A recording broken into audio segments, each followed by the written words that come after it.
Selamat hari Minggu, jemaat yang dikasihi Tuhan. Sukacita yang besar bagi saya menjumpai saudara kembali di hari Minggu ini. Bagi saudara yang baru pertama kali beribadah bersama kami di tempat ini, kami menyambut dengan sukacita. Selamat datang dalam keluarga Allah dan selamat beribadah.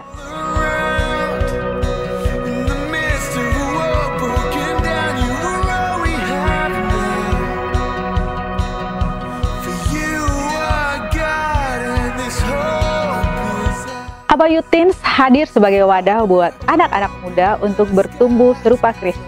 Setiap hari Sabtu jam 5 sore open gate-nya.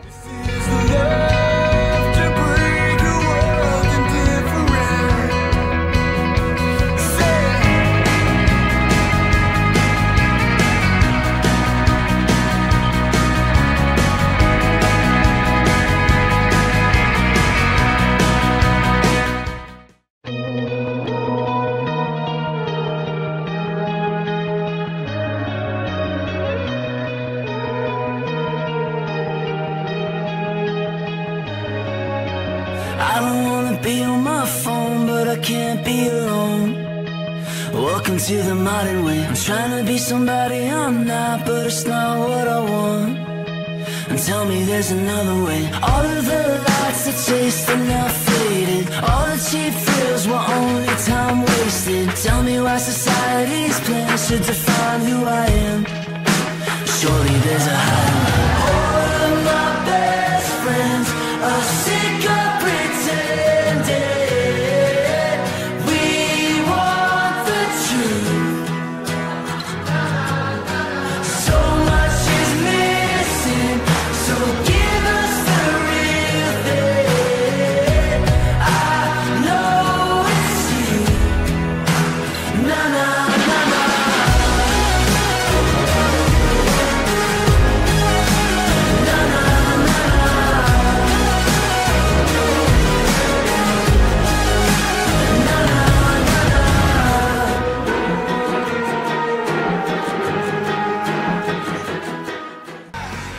Aba Youth Pro hadir sebagai wadah untuk mahasiswa dan profesional untuk beribadah bertumbuh bersama serupa Kristus, dan akan diadakan pada hari Rabu tanggal 17 Mei jam 7 malam di lantai 3 Abalok, Bali.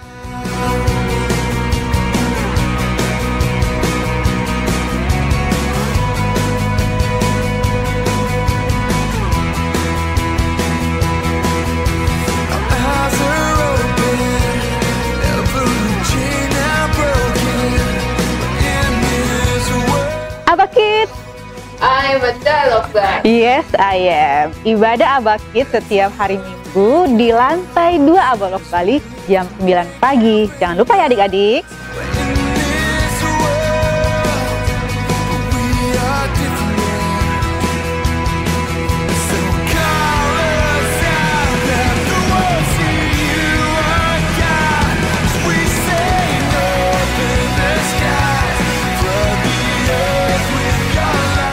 Tema kita tahun ini semakin kuat dan semakin berdampak.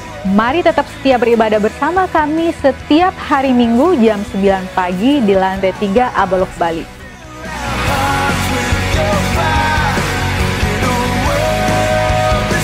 Komsel berdoa akan dimulai pada hari Jumat tanggal 19 Mei jam 7 malam sampai jam 9 malam. Bagi saudara yang telah mengisi jadwal doa, pastikan saudara untuk hadir dan berdoa bersama secara korporat sama komsel-komsel yang lainnya. Dan bagi jemaat yang belum tertanam di komsel, saudara dipersilakan untuk datang berdoa bersama mulai jam 7 malam.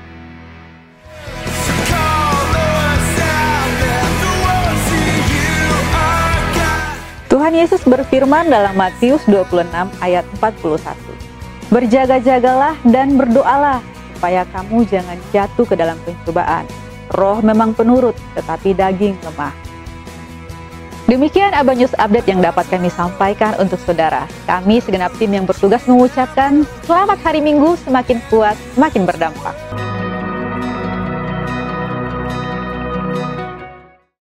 Shalom, salam sejahtera buat Bapak Ibu yang dikasihi oleh Tuhan Yesus Kristus. Saya percaya kita semua tetap dalam perlindungan dan pertolongan dari Tuhan kita. Ya, saat ini kita akan belajar tentang firman Tuhan yaitu dengan tema memelihara hati dan pikiran. Hati adalah pusat identitas manusia. Bagaimana kita menilai hati seseorang itu dilihat dari perilaku daripada orang tersebut.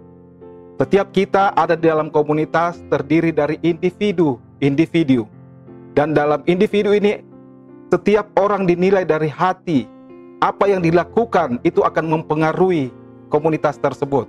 Dan biarlah hati dan pikiran kita tetap kuat di dalam Tuhan, sehingga kita boleh memberkati orang-orang yang ada di komunitas kita, dan komunitas kita menjadi komunitas yang berdampak dan menjadi berkat bagi banyak orang. Bapak Ibu yang dikasihi oleh Tuhan Yesus Kristus, kita akan membaca firman Tuhan di dalam Filipi 4 ayatnya yang pertama sampai dengan yang ke-9. Karena itu saudara-saudara yang kukasihi dan kurindukan, sukacitaku dan mahkotaku, berdirilah juga dengan teguh dalam Tuhan, hai saudara-saudaraku yang kekasih. Eudia ku nasihati dan Sintike ku nasihati, supaya sehati sepikir dalam Tuhan. Bahkan ku minta kepadamu juga, Sunsugos temanku yang setia. Tolonglah mereka, karena mereka telah berjuang dengan aku dalam pekabaran Injil, bersama-sama dengan Clemens dan kawan-kawanku sekerja yang lain, yang nama-namanya tercantum dalam kitab kehidupan. Bersukacitalah senantiasa dalam Tuhan. Sekali lagi kukatakan bersukacitalah. Hendaklah kebaikan hatimu diketahui semua orang. Tuhan sudah dekat. Janganlah hendaknya kamu khawatir tentang apapun juga, tetapi nyatakanlah dalam segala hal keinginanmu kepada Allah dalam doa dan permohonan dengan ucapan syukur. Damai sejahtera Allah yang melampaui segala akal akan memelihara hati dan pikiranmu dalam Kristus Yesus. Jadi akhirnya saudara-saudara, semua yang benar, semua yang mulia, semua yang adil, semua yang suci, semua yang manis, semua yang sedap didengar, semua yang disebut kebajikan dan patut dipuji, pikirkanlah semuanya itu. Dan apa yang telah kamu pelajari, dan apa yang telah kamu terima, dan apa yang telah kamu dengar, dan apa yang telah kamu lihat padaku, lakukanlah itu, maka Allah sumber damai sejahtera akan menyertai kamu. Amin. Ya, Bapak Ibu yang dikasih dalam Tuhan Yesus Kristus, surat ini adalah surat terakhir kepada jemaat yang ada di Filipi, yang ditulis oleh Rasul Paulus, karena Rasul Paulus sangat mengasihi jemaat yang ada di Filipi. Paulus katakan apabila dia berdoa, dia mengingat jemaat di Filipi dan sukacitanya menjadi penuh. Jemaat di Filipi juga mengasihi Rasul Paulus. Dia memberikan bantuan persembahan kepada pelayanan Paulus melalui Epafroditus. Nah, saat ini Bapak Ibu yang dikasihi oleh Tuhan, ada nasihat terakhir. Ya, kalau kita melihat dari surat yang pertama, pasal pertama sampai dengan keempat ini, Paulus itu sangat bersukacita. Dia katakan sukacitaku dan mahkotaku. Paulus sangat senang, dia sukacita, dia sangat mengasihi jemaat yang ada di Filipi, dan dia rindu komunitas orang-orang percaya yang ada di Filipi itu tetap kuat di dalam Tuhan, tetap sehati dan sepikir, memelihara hati dan pikirannya dalam Kristus Yesus. Saudara-saudara, kunci dalam perikop ini, di ayatnya di ke-7 dikatakan, biarlah damai sejahtera Allah yang melampaui segala akal pikiran kita akan memelihara hati dan pikiranmu di dalam Kristus Yesus. Oleh sebab itu, saudara-saudara, kalau kita melihat di sini apa yang kita baca tadi, ada dua orang perempuan yang sedang berselisih paham, yang sedang bertikai.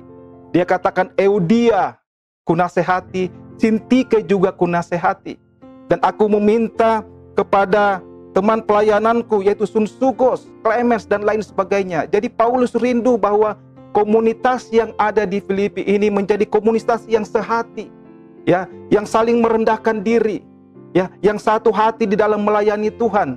Itu yang Allah rindukan bagi setiap komunitas yang ada, saudara-saudara. Kita juga yang ada di Abalov Bali ini, Tuhan rindu supaya komunitas kita menjadi komunitas yang sehati, sepikiran, dan melakukan apa yang Tuhan kehendaki di dalam persekutuan kita. Saudara-saudara, ya, bagaimana memelihara hati dan pikiran?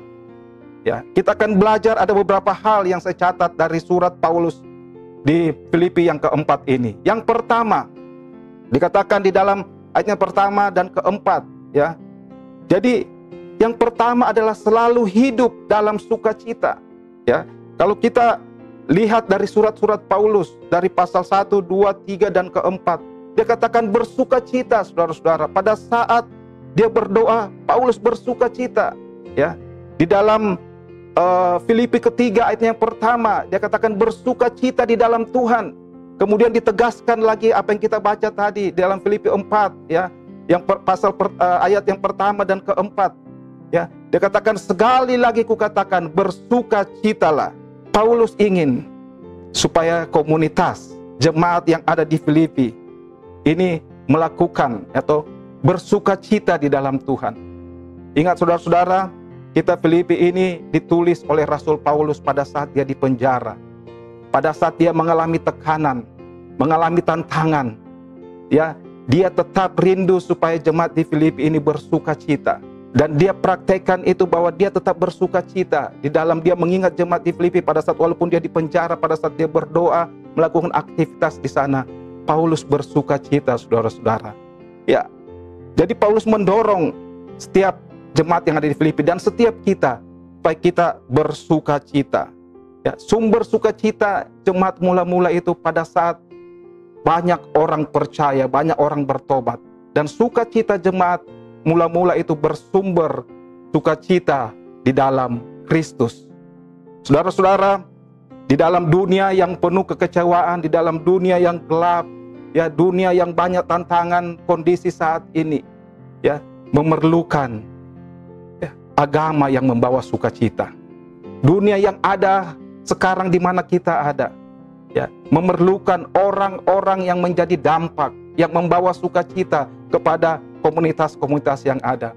Tuhan rindu setiap kita, ya, bersukacita, dan sukacita itu transfer kepada orang yang ada di sekitar kita.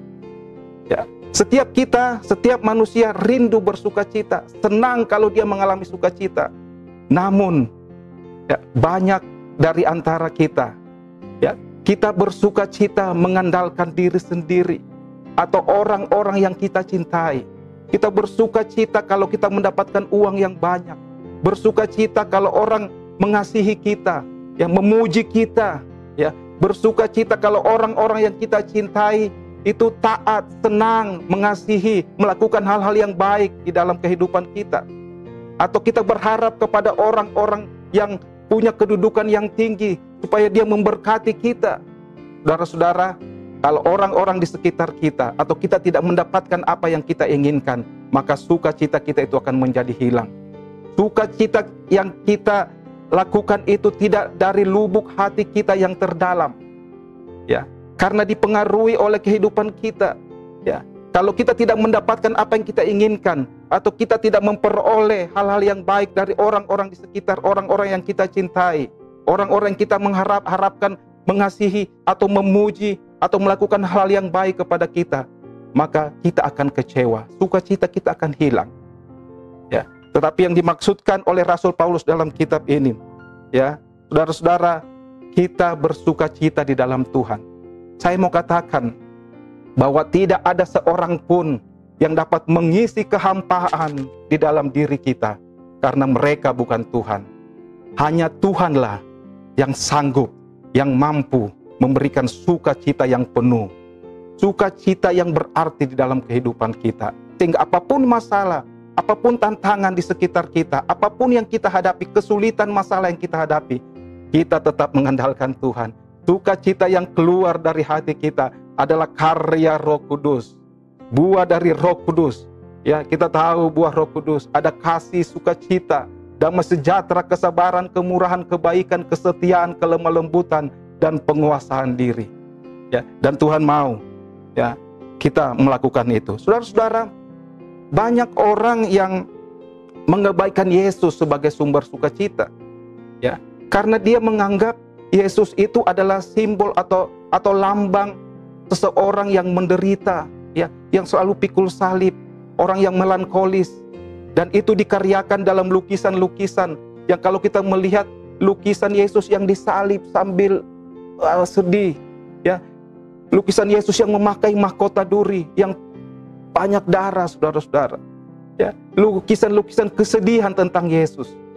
Tapi tahukah saudara-saudara bahwa Yesus memikul salib karena dia tahu ada sukacita yang menanti di dalam dia.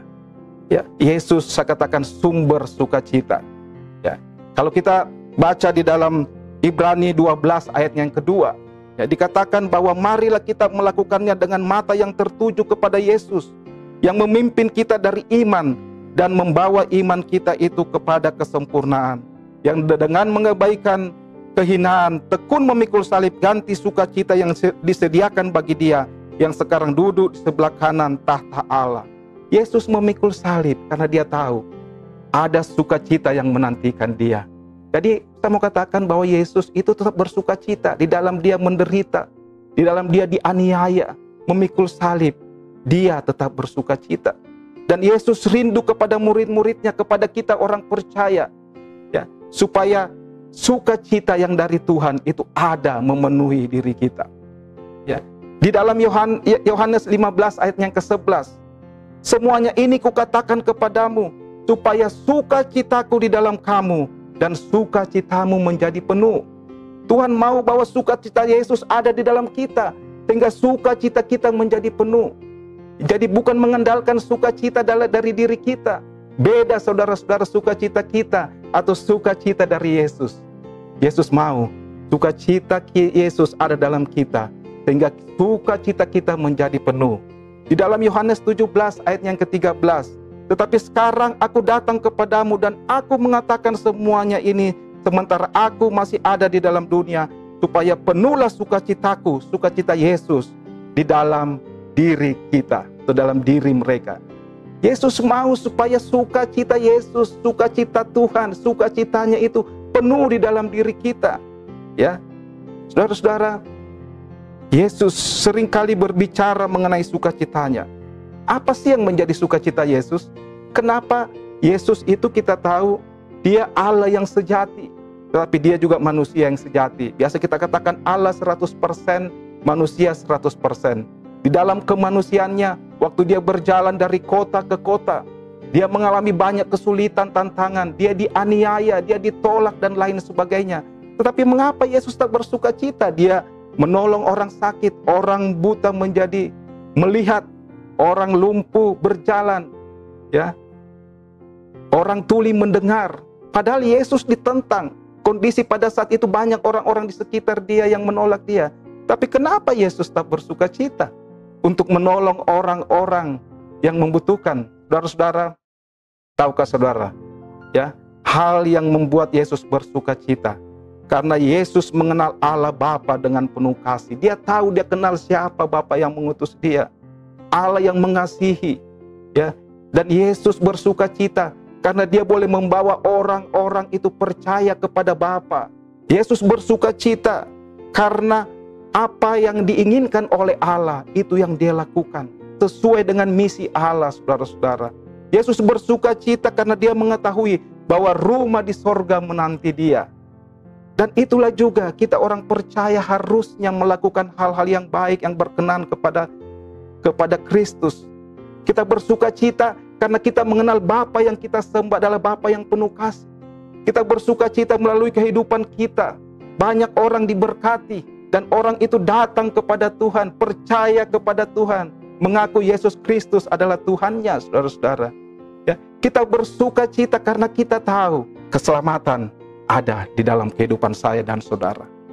Ya, di dalam dunia yang sulit ini, ya, kita tetap bersukacita karena kita tahu tempat kita ada di surga. Sukacita yang mulia, sukacita yang sejati ada di dalam kehidupan kita. Ya, dan kita bersukacita karena melalui kehidupan kita banyak orang-orang yang percaya. Saudara-saudara, ini yang menjadi sukacita. Bagaimana supaya sukacita Allah, sukacita yang dari Tuhan itu menjadi milik kita? Yesus harus ada di dalam dirimu. Engkau harus menerima Yesus sebagai Tuhan dan Juru Selamatmu, saudara-saudara. Kalau saat ini mungkin kamu, ya saudara, belum menerima Yesus sebagai Tuhan Juru Selamat, belum mengaku dosa-dosa dan meminta Tuhan hadir di dalam kehidupannya, mari saat yang baik ini terima dia sebagai Tuhan Juru Selamat. Akui dia, ya, Allah, Tuhan yang menguasai kehidupannya.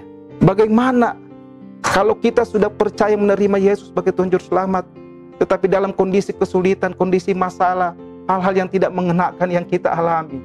Saya mau katakan saudara-saudara, ya, kesulitan boleh datang kepadamu, masalah boleh menghampirimu, tapi engkau harus tetap ingat pertolongan Tuhan yang pernah dilakukan terhadapmu. Pada saat engkau menerima Yesus sebagai Tuhan Juru Selamat, berkat-berkatnya, keselamatan, kekuatan dia sudah nyatakan. Mungkin kehidupanmu yang lalu, mengingat kehidupan Tuhan yang lalu, mengingat pertolongan Tuhan di masa lalumu. Ya, saya mengalami banyak pertolongan Tuhan di masa-masa yang lalu, saudara-saudara. Dan kalau saya mengalami kesulitan, tantangan yang saya hadapi saat ini, saya mengingat pertolongan Tuhan di masa yang lalu. Tuhan sudah menolong saya di masa yang lalu. Tuhan yang sama itu akan menolong saya. Saudara-saudara, masalah yang terbesar yang Allah lakukan, yaitu peristiwa salib. Dia menyerahkan anaknya yang sangat dikasihi, ya, mati di salib. Anaknya yang tunggal untuk dosa-dosa kita orang percaya. Itu masalah yang terbesar. Kalau masalah yang terbesar dia sudah lakukan bagimu, jangan takut dengan masalah-masalah yang engkau hadapi saat ini. Itu masalah yang biasa. Dan Tuhan akan mampu menolongmu untuk masalah yang engkau hadapi saat ini. Ingat, batu sentuhan. Kita katakan batu sentuhan, ya. Kalau melihat di dalam Kejadian 28 ayat 18, pada saat Yakub sedang tidur di atas batu, dia bermimpi bertemu dengan Allah. Dan situ dikatakan Allah berjanji akan menyertai dia. Saudara-saudara, bangun pagi-pagi, kemudian dia mengurapi batu itu, ya, dan dia meminyaki batu itu sebagai peringatan bahwa di sini Allah telah menolong saya. Allah telah berjanji kepada saya. Ya, dan itu yang menguatkan Yakub. Di atas batu itu dia bernasar, saudara-saudara. Ada nasar situ yang dilakukan. Ya, Yosua, di dalam Yosua yang keempat, saudara-saudara, pada saat Yosua, dia katakan kepada semua pemimpin-pemimpin 12 suku, setiap suku harus mengambil batu dari sungai Yordan, kemudian letakkan itu di Gilgal menjadi tugu peringatan, sehingga dia katakan kalau ada anak-anakmu yang bertanya, apa maksud dari batu-batu ini? Apa maksud dari tugu ini yang terdiri dari batu-batu? Ya, katakan kepadanya bahwa di sinilah, di sungai Yordan, Allah pernah menolong nenek moyangmu. Allah pernah menyertai bangsa Israel melewati sungai Yordan. Ya, saudara-saudara, ingat apa pertolongan Tuhan di masa yang lampau. Apa yang menjadi batu sentuhanmu, ya. Dan Tuhan akan terus menyertai engkau. Saudara-saudara, sukacita terjadi jika orang-orang percaya teguh di dalam Tuhan. Itu ayatnya yang pertama. Mari kita teguh di dalam Tuhan. Mari kita terus mengingat akan kebaikan Tuhan. Mari kita terus bersuka cita mengandalkan Kristus yang ada dalam kehidupan kita. Dan melalui diri kita, ya, ada sukacita yang daripada Tuhan. Sukacita memenuhi sukacita kita. Dan kita boleh menjadi berkat bagi komunitas kita, orang-orang yang ada di komunitas, di komsel, di gereja, bahkan di masyarakat. Ya. Dan sukacita kita itu akan menjadi berkat bagi banyak orang. Itulah yang dikehendaki oleh Allah. Dan itu nasihat Paulus yang pertama. Yang kedua, bagaimana memelihara hati dan pikiran. Ya, yang kedua, ayatnya yang kelima, dikatakan, hendaklah kebaikan hatimu diketahui semua orang. Tuhan sudah dekat. Ya.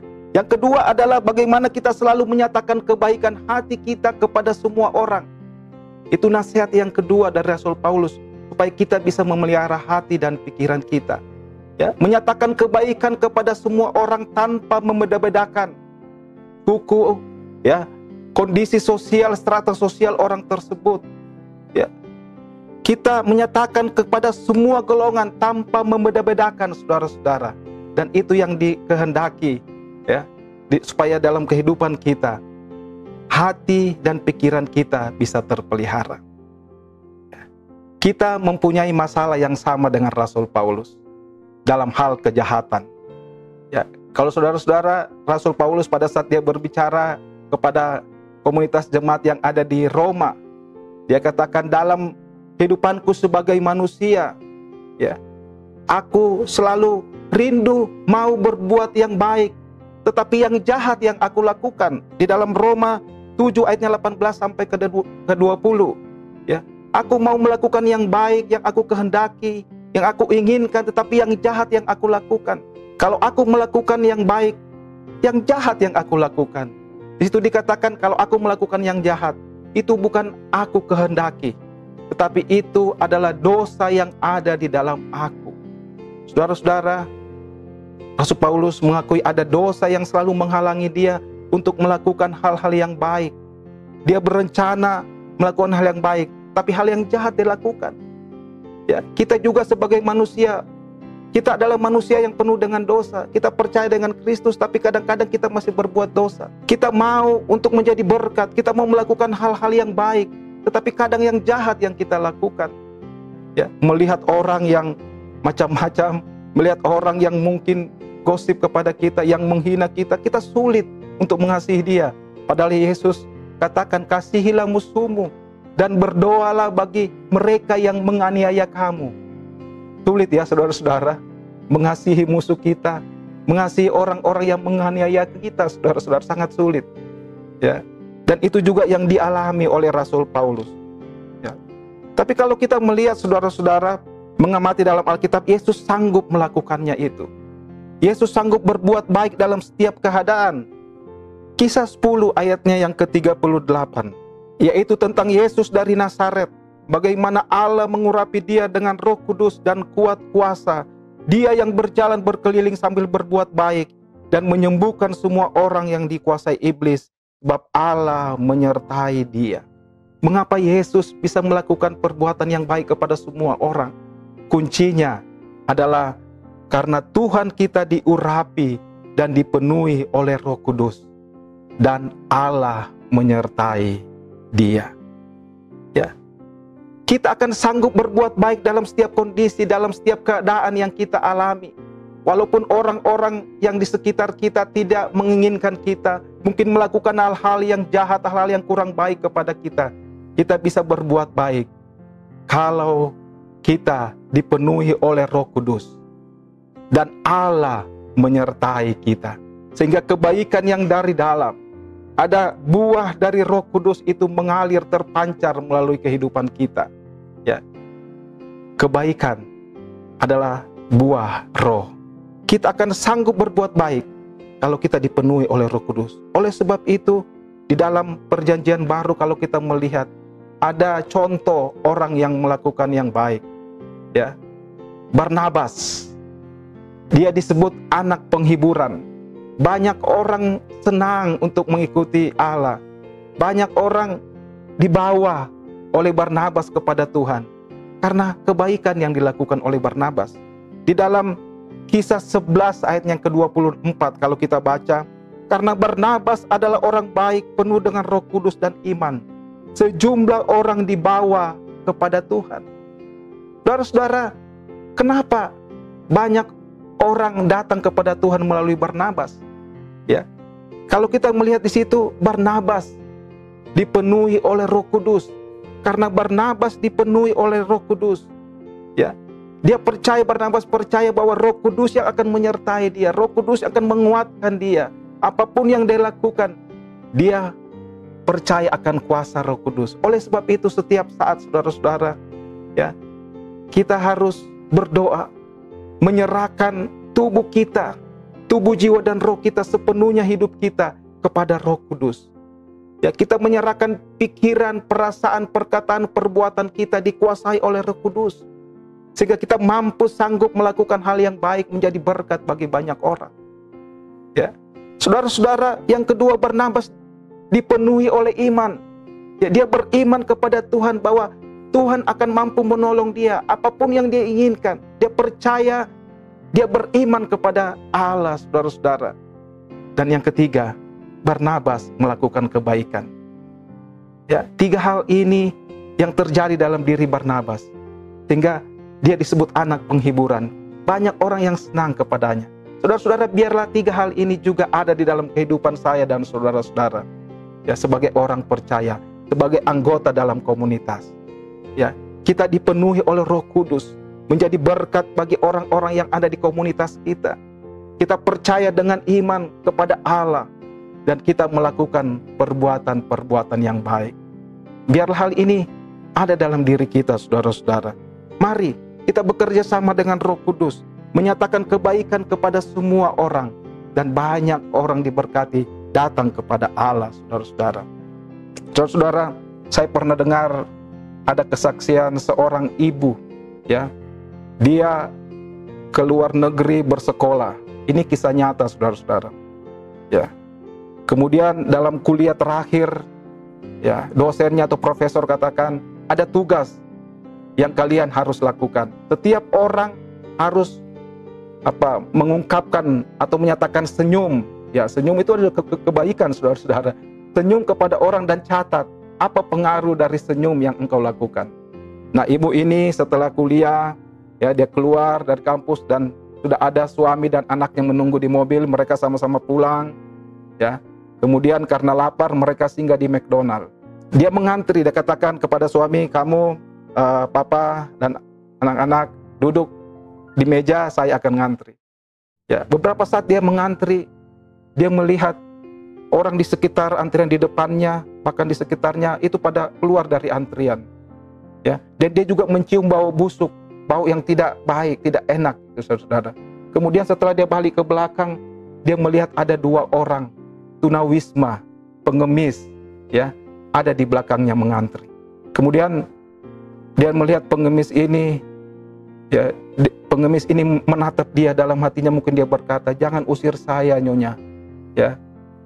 Kemudian karena orang-orang di depan ibu ini sudah geser minggir, ya giliran dia, ya, kasir katakan, ayo silakan Bu, pesan apa? Ibu ini katakan, Bapak silakan duluan. Dia persilakan orang yang di belakangnya, pengemis itu, untuk duluan di kasir, pesan apa. Dia melihat bahwa bapak berdua ini, ya, yang satu ini agak sakit, saudara-saudara. Jadi bapak yang agak pendek ini dia menemani yang satunya. Ya, dia bilang gelas, dia pesan 1 gelas kopi. Kemudian dia membayar, dia keluarkan uang receh, ya, uang recehnya. Dan ibu ini melihat di luar sana, ya, di luar McDonald itu dingin dan kering. Dia mengatakan bapak ini sebenarnya mungkin hanya menghindari kedinginan di luar sana. Dia pesan hanya kopi 1 gelas. Kemudian bapak itu pergi ambil tempat di ujung di ruangan tersebut. Sambil dia lihat bapak itu dengan penuh perhatian, tiba-tiba dia dipanggil oleh kasir untuk memesan apa yang dia inginkan. Saya pesan 3 paket, ya, yang 2 paket biasa dan yang 1 paket keluarga, paket besar. Setelah dia membayar, ibu ini membayar, dia katakan tolong antarkan paket yang besar ini kepada suami saya yang duduk di sana. Dan dia ambil 2 paket yang biasa itu, ya, paket personal.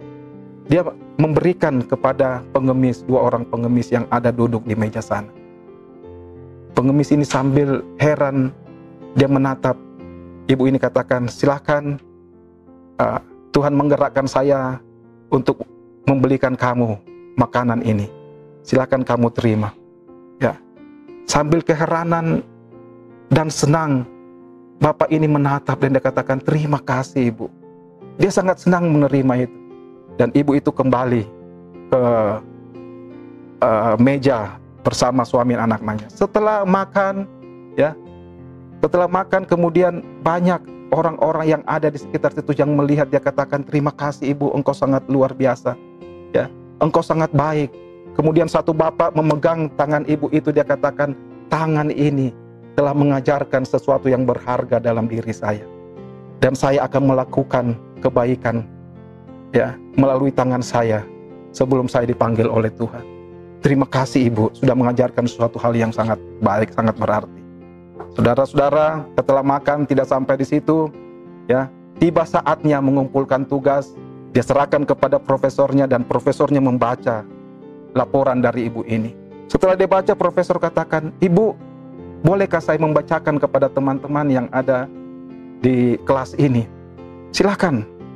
Ya, profesor ini membaca dengan sangat baik, penuh penekanan, ya.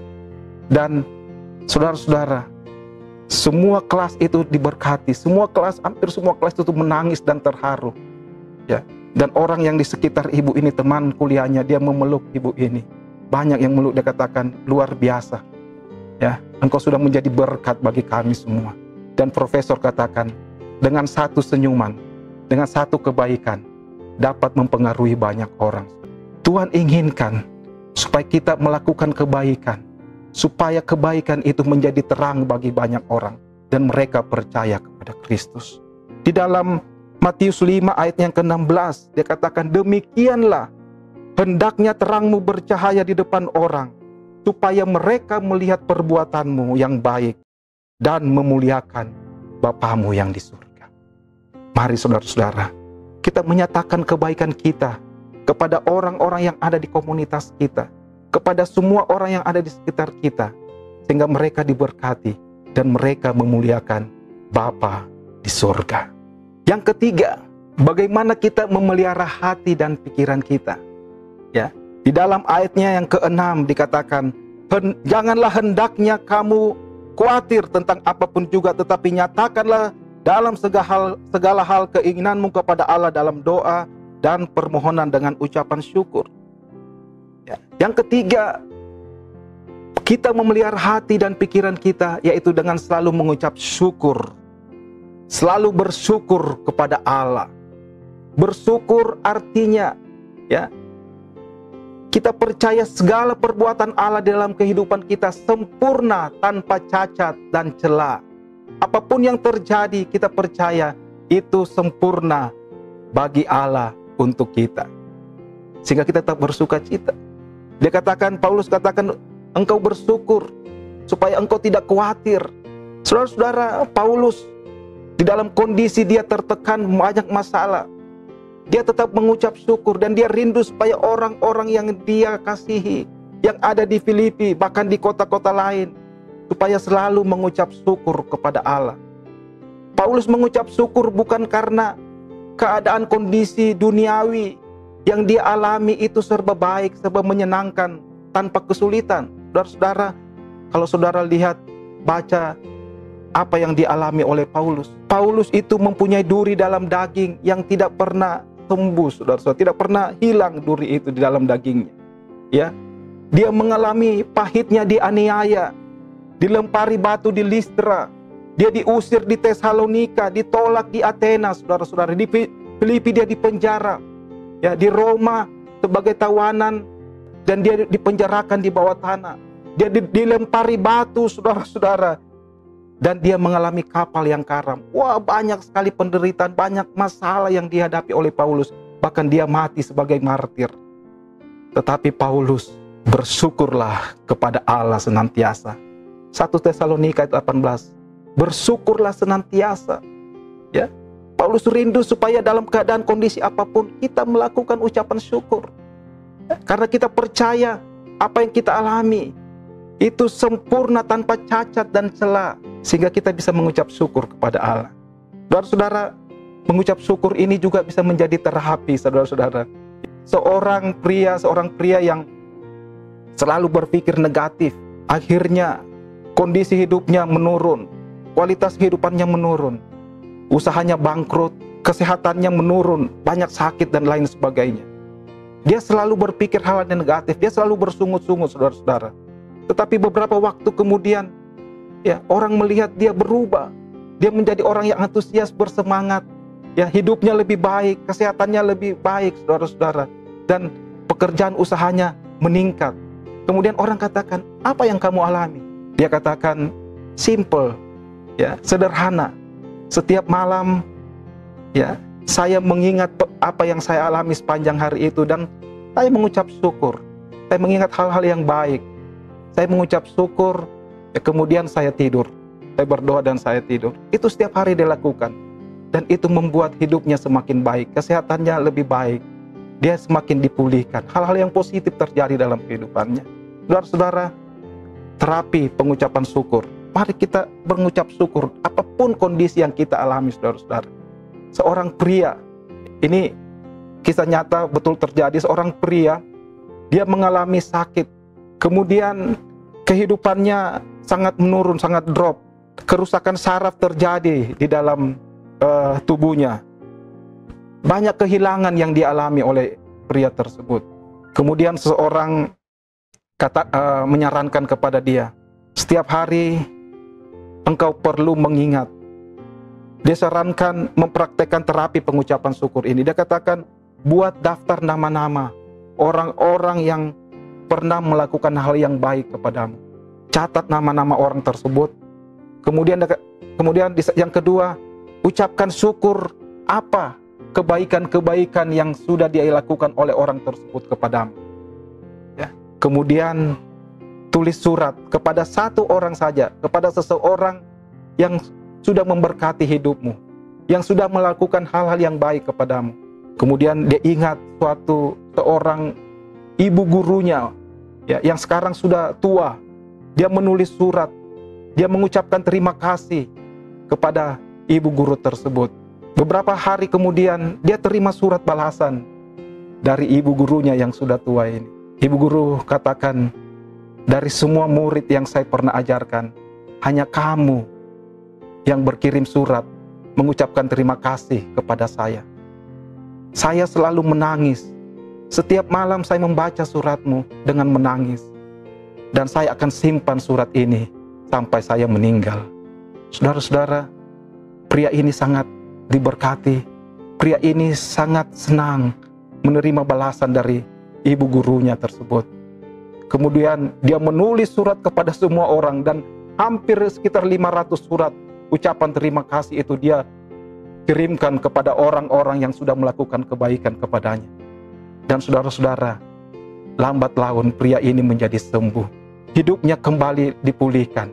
Ya, saudara-saudara, ucapan syukur yang kita sampaikan, yang kita lakukan, ya, itu akan membuat hidup kita semakin bergairah. Hidup kita semakin bermakna, saudara-saudara.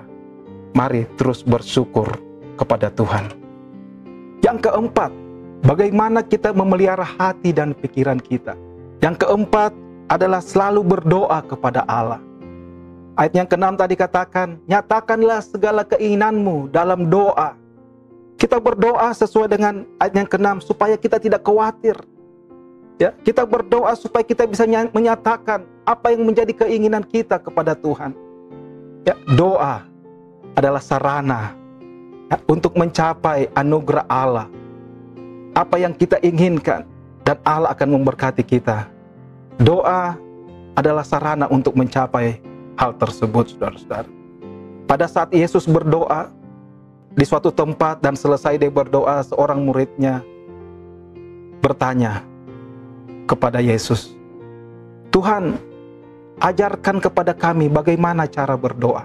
Kemudian Yesus mengatakan, ya, apabila kamu berdoa, katakanlah demikian, dikuduskanlah namamu, datanglah kerajaanmu, berikanlah kami pada hari ini makanan yang secukupnya, dan ampunilah kami akan kesalahan kami.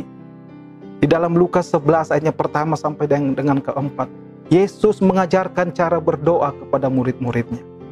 Ya. Mungkin kita, kalau saya bertanya, mengapa kita harus berdoa? Banyak jawaban yang benar dari saudara-saudara. Mengapa kita harus berdoa? Hal yang terpenting juga, bagaimana cara berdoa? Pada saat kita menolong orang, banyak orang yang percaya, ya, lahir baru atau petobat baru. Perlu kita ajarkan bagaimana cara berdoa. Ya. Saudara-saudara, Yesus memberikan contoh salah satu doa.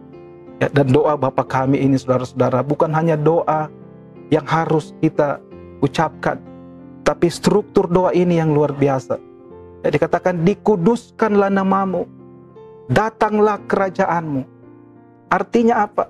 Kerajaan Allah datang apabila kita menguduskan nama Allah. Jadi pada saat kita berdoa, kita perlu percaya bahwa Allah yang kita sembah adalah Allah yang kudus, Allah yang berkuasa, dan kerajaan Allah datang memenuhi kehidupan kita. Ya, saudara-saudara, mari kita terus berdoa di dalam Tuhan. Kita perlu memulai doa-doa kita dengan sikap bersembah sujud kepada Allah, memuliakan Allah, percaya Allah yang kita sembah Ya, mengakui Dia sebagai Bapa yang berkuasa, Bapa yang penuh kasih, Bapa surgawi yang akan menjawab setiap doa-doa kita. Nyatakanlah keinginanmu di dalam doa, supaya engkau tidak khawatir dan engkau sanggup melakukan hal-hal yang berkenan kepada Allah. Kita terus berdoa kepada Tuhan. Yang kelima, yang terakhir, bagaimana kita memelihara hati dan pikiran kita? Selalu memikirkan hal-hal yang benar. Di dalam ayatnya yang ke-8 dan 9 yang kita baca tadi dikatakan, jadi akhirnya saudara-saudara, semua yang benar, semua yang mulia, semua yang adil, semua yang suci, semua yang manis, semua yang sedap didengar, semua yang disebut kebajikan dan patut dipuji, pikirkanlah semuanya itu. Saudara-saudara, Tuhan mau ya supaya kita memikirkan hal-hal yang benar di dalam kehidupan kita. Saudara-saudara, apa yang kita pikirkan itu akan mempengaruhi hati kita. Ya, dan melalui hati kita timbul perbuatan, sikap dan kepercayaan kita. Oleh sebab itu, pikirkan hal-hal yang benar, pikirkan hal-hal yang baik, yang sedap didengar, yang hal-hal yang patut dipuji. Ya, itu yang kita pikirkan, saudara-saudara. Mungkin banyak dialog ya dalam pikiran kita. Ya, banyak hal yang membuat kita marah kepada seseorang. Kalau kita dengar orang lain mengatakan sesuatu kepada kita, ya, atau mungkin tidak langsung kepada kita, tapi dia bercerita kepada teman kita dan teman kita itu bercerita kepada kita. Wah, kamu dikatakan begini, bla bla bla bla dan lain sebagainya. Banyak hal yang membuat kita marah, saudara-saudara. Ada dialog dalam pikiran kita, yang kadang-kadang dialog itu banyak hal negatif yang terjadi, yang muncul dalam pikiran kita. Saya mau katakan, sebelum sampai ke perasaan kita, mood kita, mari kita berikan makna kepada pikiran itu. Kita berikan hal-hal yang positif, sehingga pikiran yang positif itu, makna yang kita sudah berikan yang positif itu akan mempengaruhi perasaan dan hati kita. Hati kita menjadi positif dan perbuatan kita melakukan hal yang baik. Ya, itu yang diinginkan, saudara-saudara. Apapun pikiran yang positif yang membuat kita marah, yang membuat kita tersinggung, kita kecewa dan lain sebagainya, kita berikan makna yang positif. Kita berikan hal yang positif. Dikatakan di sini, semua yang benar, semua yang baik, semua yang patut dipuji, ya, semua yang disebut kebajikan. Pikirkanlah semua itu, hal-hal yang baik, hal-hal yang sesuai dengan kehendak Tuhan. Kita pikirkan itu, saudara-saudara, sehingga hati kita menjadi positif, perbuatan, sikap kita menjadi baik, saudara-saudara. Saudara-saudara, ayat yang terakhir yang kita baca tadi, ya, perikop itu dari ayatnya ke-9, dan apa yang telah kamu pelajari, dan apa yang telah kamu terima, dan apa yang telah kamu dengar, dan apa yang telah kamu lihat padaku, lakukanlah itu. Paulus mengingatkan, lakukan 5 hal memelihara hati dan pikiran itu. Dan apa yang terjadi? Maka Allah sumber damai sejahtera akan menyertai kamu. Saudara-saudara, kalau kita melakukan hal-hal yang tersebut, 5 hal tersebut kita lakukan, saudara-saudara. Kita bersuka cita, ya, kita menyatakan kebaikan kepada semua orang, kita mengucap syukur, kita berdoa senantiasa dan memikirkan hal-hal yang benar. Maka damai sejahtera Allah itu akan menyertai kita. Membuat komunitas kita menjadi komunitas yang solid, komunitas yang berdampak, menjadi berkat bagi banyak orang. Damai sejahtera Allah yang melampaui akal pikiranmu akan memelihara hati dan pikiranmu dalam Kristus Yesus. Ayat yang ke-7 yang saya katakan ayat kunci tadi. Biarlah damai sejahtera Allah itu menyertai hati dan pikiran kita di dalam Kristus Yesus. Saudara-saudara, Yesus naik ke surga, ya, dia tidak meninggalkan properti yang banyak kepada murid-muridnya. Dia tidak meninggalkan uang, harta kepada murid-muridnya, tapi dia meninggalkan damai sejahtera kepada murid-muridnya dan kepada kita semua.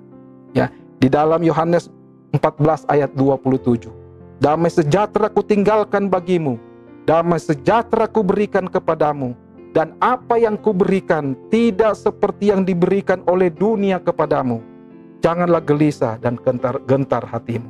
Damai sejahtera, ya, yang berbeda dengan damai sejahtera dunia ini. akan diberikan kepada kita. Ya, saya percaya dan saya berharap biarlah damai sejahtera sukacita memenuhi hati dan pikiran kita di dalam Kristus Yesus. Mari kita berdoa. Bapa di dalam surga, kami bersyukur buat kebenaran firman-Mu yang telah apa yang kami dengar ya Tuhan. Biarlah memampukan kami, Roh Kudus-Mu yang menguasai kami, Allah senantiasa menyertai kami, supaya kami bisa melakukan sesuai dengan kehendak firman-Mu ya Bapa. Kami menyerahkan kehidupan kami ke dalam tangan-Mu ya Bapa, berkuasa di dalam kehidupan kami ya Tuhan. Terima kasih Bapa buat firman-Mu. Berkati setiap kami di dalam pekerjaan kami, di dalam keluarga kami, di dalam studi kami, bisnis usaha yang kami lakukan, apapun yang kami kehendaki, kami menyerahkan semua ke dalam tangan-Mu. Dan kami percaya janji-janji-Mu akan memenuhi setiap kehidupan kami. Terima kasih Bapa. Biarlah kasih karunia dari Yesus Kristus, persekutuan dengan Allah Bapa, dan penyertaan Roh Kudus-Mu menyertai kami semua, saat ini bahkan sampai selama-lamanya. Dalam nama Tuhan Yesus kami berdoa. Haleluya. Amin. Selamat hari Minggu. Tuhan Yesus memberkati.